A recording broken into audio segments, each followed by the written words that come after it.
The Newsday continues here on One News Now. I'm Charles Lejano. The city of San Juan has started its rollout of second booster shots for the city's immunocompromised population. To give us the latest updates on the ground, we have JC Cosico reporting live from San Juan. Good morning, JC. What is the latest there? And how many residents of San Juan have so far received their second boosters? Charles, we have no count yet on the number of vaccinees, but for today, the local government targets to vaccinate 300 individuals with comorbidities or who are immunocompromised, aged 18 and above, and that's around 900 for the whole city of San Juan. Charles. JC, could you tell us which brands are available for the second booster, and are recipients allowed to choose their preferred brand? Charles, recipients are free to select their preferred COVID-19 shots to be used as second booster. Now, these vaccines include Pfizer, Moderna, and AstraZeneca, and the local government assured that there is enough vaccines for the second booster rollout. Charles. JC, until when can people come in for the vaccination for San Juan's immunocompromised population? Charles, this vaccination site is open until 5 p.m. Now, the LGU said that this will be the lone vaccination site for the fourth dose of vaccination. Now, they are planning to expand these their vaccination centers once the government allows other sectors to receive their second booster shot. Charles. Tell us a bit more about the procedure, JC. Can anyone who has received their first booster shot just walk in? And what's the proof required in order to be considered as immunocompromised? Charles, for the initial rollout, all vaccinees are required to pre-register.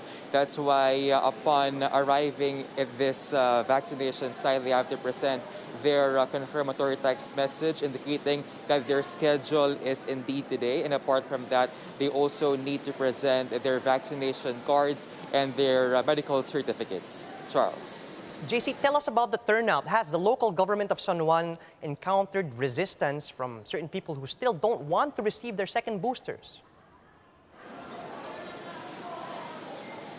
Charles, Mayor Zamora said that encouraging the public to receive their second booster shot remains to be a challenge, as there is still a huge margin between the number of individuals who have received their first booster shot over the number of individuals who are fully vaccinated or those who have received their primary doses. Now, apart from their vaccination sites, they're also planning to conduct house-to-house inoculations to encourage more vaccination.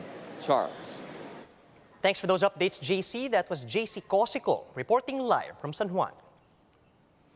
Infectious disease expert Dr. Edsel Salvaña is confident that there will not be another surge of COVID patients in the country's hospitals. Speaking to Radyo 5's Filon, Salvaña noted that the COVID-19 positivity rate in the country remains low at 1.1% as of yesterday of the over 20,000 people who tested for the virus. Salvaña believes that the country will not see another COVID-19 surge as long as Filipinos continue to receive booster shots and wear face masks. However, the expert fears that the recent campaign rallies could become super spreader events, which is why it's important for Filipinos to get their boosters and to increase their protection rate against COVID-19. Kung wala kang bakuna at mahawa ka ng Omicron, mataas pa rin ang risk mo na mamatay at magkaroon ng severe disease. So Omicron is not the beginning of the end. It's the vaccine that are the beginning of the end that continue to protect us from Omicron.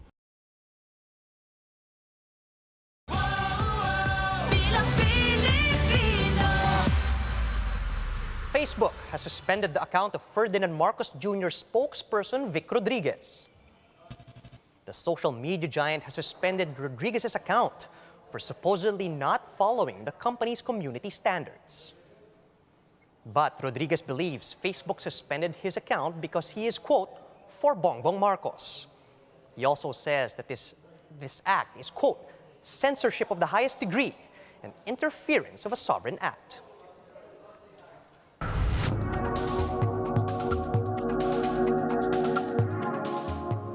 With the benchmark rate steady since late 2020, Bangko Sentral Governor Ben Diokno says a rate hike is finally possible by June of this year. Diokno discusses this as well as its outlook for the economy and the local currency on Bloomberg Daybreak Australia. Let's listen in. The economy bounced back by 5.7% last year from a recession in 2020. And then we expect the economy to grow at 7 to 9% this year. And then we'll go back to our normal 6 to 7% henceforth. Okay? So, yeah, we see the improvements. For example, manufacturing index is 52.4. Yeah. That's the highest in 3 years. So plus foreign direct investment last year grew by 52.4%. Globally, Right. foreign direct investment went down, but foreign direct investment went up in the Philippines last year. So is this something that reinforces? I mean, is that space since the March meeting narrowed for you to be able to say the economy's doing better, inflation's starting to rise, we're going to start normalization? And again, when do you think the first meeting could be where you actually We hike the have a rate? meeting our next meeting is on May 19th, and so we'll look at the new data, and hopefully it will show a first quarter growth of maybe around 6 to 7%. And so on the basis of that, maybe we'll wait another cycle, which is we have another meeting in Okay. June, and maybe that's the time when we will consider the increase in policy rate. I want to follow up on something that your counterpart, the Treasury Secretary, Carlos Dominguez told me last week when I asked him about the risk of aggressive Fed rate hikes, which was a big IMF warning hitting individual economies. He said that if the U.S. raises rates, the Philippines will want to follow. You don't want to get behind the curve. But what's your answer? Are you concerned about getting behind the curve or the impact those rate hikes could have? No, the situation right now is, to me, what makes a big difference is the difference between the real interest rate in the U.S. and the real interest rate in the Philippines. Our inflation rate is around 3%. Yours is in the U.S. it's 8.5%. So given that, I think we can afford to wait as to what will be the move of the Fed in the next two meetings. Okay? So you're not seeing second round inflation materializing anytime soon or in the coming months? Right now, there's no evidence of second round effect on the demand side because, for example, the second round effect will be in the nature of increase in transport as a result of the oil prices and increase in wages, right? We don't see that happening, okay? Also, the other thing is real estate. There's an significant increase in real estate in U.S. and other developed countries. We don't see that in the Philippines. Okay. Governor, I just wanted to ask you about peso weakness as well. Are you concerned about the currency's depreciation, and how is that factoring into your thinking and its potential pass-through to inflation as well? Okay, good question. Inflation.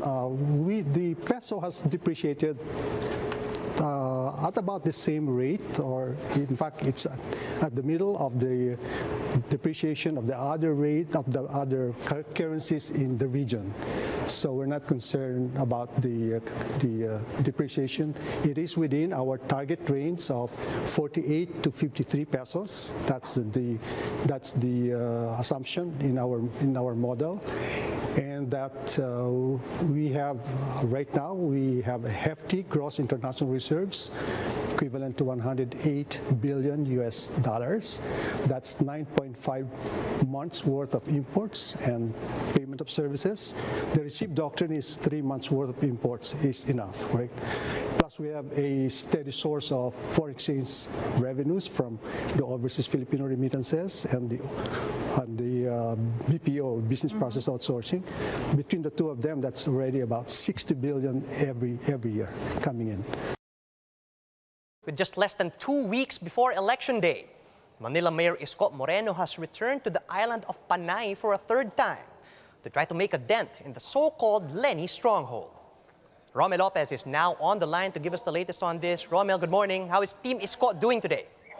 Yes, Charles, at this point in time, we're seeing the arrival of Mayor Isko Moreno here in the provincial capital of Aklan. Manila Mayor Isko Moreno promised supporters that he will be the breath of fresh air that the country needs amid the continuing political conflict. And while some supporters and organizations have been leaving Isko's side recently, Moreno says it's just another regular day in his office. The presidential bet, Mayor Isko, and he fully understands that some people will change their minds, but he still believes that the silent majority will help him win in the end. Mayor Isko Moreno will work his way here in Aklan province today, despite local officials here supporting either Marcos Jr. or Vice President Lenny. Isko and his team are still warmly welcomed by officials and residents here in Aklan. Aside from Aklan, Team Isko will visit Iloilo City, Guimaras, and even Bacolod. Charles?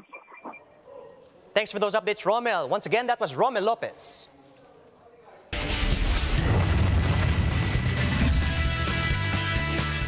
On now to sports. DLSU is looking for a comeback after a heartbreaking loss. But the FEU guards are putting up a huge challenge to the Green Archers defense. 6 minutes into the third quarter, and the score is now at 44-42 in favor of the Tamaraos. It was a green and gold show in the first half, but it seems La Salle is slowly finding their offensive and defensive rhythm. And with a quarter and change to go, I'd say papunta pa lang tayo sa exciting part. And those are the top stories at this hour. Join us later at 2 p.m. as we continue to monitor the day's biggest stories.